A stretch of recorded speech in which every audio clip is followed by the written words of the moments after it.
अर्को भिडियोमा हामी के देखेको थियो मल्टिपल कसरी गर्ने दुईवटा नम्बरलाई दुईवटा नम्बरसँग र दुईवटा नम्बरलाई एउटा नम्बरसँग त्यो मल्टिपल हामी कसरी गर्ने त्यो ट्रिक हामी जानिसकेका छौँ।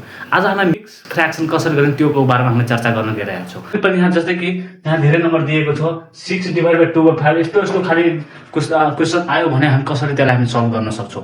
त्यो पनि के छ धेरै नै इजी छ। हामी त्यसलाई पनि हामी सर्ट ट्रिकमै जानौँ ल। त के छ पहिला हाम्रो यो दुईटालाई डिभाइड गरौँ। यो दुईटालाई के गर्नु हामी डिभाइड गर्नु ठीक छ।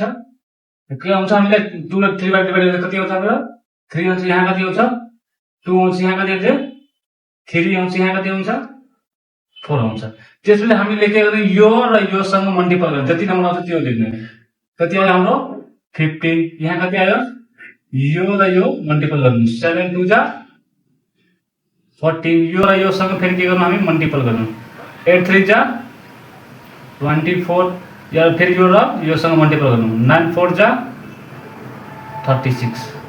तपाईहरुले जहाँसम्म लाग्छ मिक्स फ्र्याक्सन आयो भने कुनै क्वेशन सल्भ गर्न हुनुहुन्छ के यो दुईटालाई डिभाइड गरेर जति नम्बर त्यो नम्बर यहाँ लेख्दिनु टपमा अनि यो दुईटालाई लास्टमा तलको र माथिको मल्टिपल गर्नु जे नम्बर आउँछ त्यो